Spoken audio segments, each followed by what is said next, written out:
In today's video, I am going to teach you how to connect Zoho People and Zoho Project. This connection is useful because it helps you keep your user list and project information aligned across both apps, so you spend less time managing the same details in multiple places. To get started, open Zoho People and make sure you are signed in to the correct organization account. Once you are on the main screen, look to the top right corner and click the settings icon, which looks like a small gear. This is where Zoho People keeps admin and configuration options, including extensions and connections to other Zoho services. Inside Settings, find the Extensions section. Depending on your account layout, you will either see Zoho Directory or an option labeled Integrations.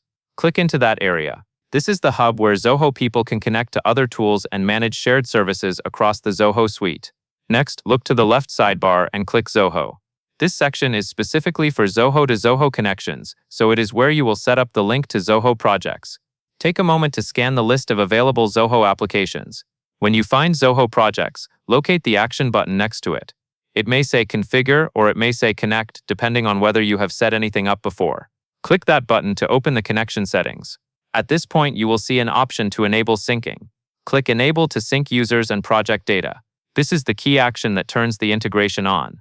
As it enables, make sure you are allowing the sync to proceed so the systems can share the necessary information. If your account prompts you for confirmation or permissions, follow the on-screen prompts and approve them so the connection can complete successfully. After you enable the sync, give it a moment to take effect.